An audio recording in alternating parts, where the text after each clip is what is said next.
তারাতলায় দুর্ঘটনায় ভাটপাড়া পূর্বাশাপাড়ার বাসিন্দা মৃত কৃষ্ণা চৌধুরীর বাড়িতে গিয়ে সমবেদনা জ্ঞাপন বিজেপির প্রতিনিধি দলের। তারাতলায় নির্মীয়মান গোডাউনের শেড ভেঙে মৃতের সংখ্যা বেড়ে দাঁড়িয়েছে ৮ জনে। সেই দুর্ঘটনায় মৃত্যু হয়েছে ভাটপাড়া পুরসভার ১৫ নম্বর ওয়ার্ডের অন্তর্গত জগদ্দল স্টেশন সন্নিহিত পূর্বাশাপাড়ার বাসিন্দা কৃষ্ণা চৌধুরীর।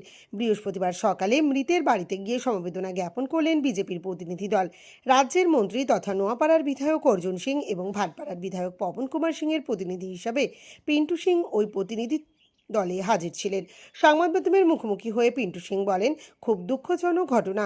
মৃত কৃষ্ণা চৌধুরী খুব ভালো মানুষ ছিলেন, খুব গরিব পরিবার, একমাত্র রোজগারে ছিলেন এই কৃষ্ণা। বৃদ্ধা মা, স্ত্রী সহ ৩ সন্তান বর্তমান। ভাটপাড়ার বিধায়ক, মন্ত্রী সহ সকলেই ওই পরিবারের পাশে আছেন। অসহায় চৌধুরী পরিবারকে সর্বতোভাবে সহযোগিতা করা হবে। পিন্টুর অভিযোগ, উনি জগদ্দলের অ্যাংলো ইন্ডিয়া জুট মিলে কাজ করতেন, কিন্তু তৃণমূল জামানায় জুট মিলগুলো বন্ধ হয়ে গিয়েছে, তাই কৃষ্ণকে লেবারের কাজ বেছে নিতে হয়েছিল। লেবারের কাজ করতে গিয়েই তারাতলায় প্রাণ গেল কৃষ্ণার। খুব দুঃখের ব্যাপার, আমাদের পাড়ার ছেলে ছিল, ও আমাদের ভাটপাড়া কোনো মিলেও কাজ করতো।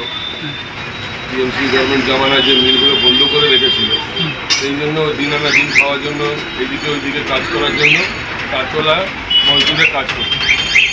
একটা ইনসিডেন্ট ঘটেছে ওইখানে তারতলাতে, সেই জন্য আমাদের পাড়ার ছেলেকে আমাদেরকে হারাতে হলো। এই নিয়ে আমাদের পাড়া একটা দুঃখের মাহল আছে। আমরা আজকে ওর বাড়িতেও গিয়েছিলাম, সবাই আমরা 15 নম্বর ওয়ার্ডেও যেত, বিজেপি পরিবার, বিজেপি কর্মীবৃন্দ সব গিয়েছিল। আমরা ঘাটেও গিয়েছিলাম। আজকে আমাদের খুব এটা খুব দুঃখের ব্যাপার। পাশে আছেন পরিবারের? হ্যাঁ, পরিবারের পাশে আছি। ওর 2টো ছেলে আছে, ছোট একটা মেয়ে আছে, তার মা আছে, আর ওর বউ আছে। আমরা গিয়েছিলাম বাড়িতে।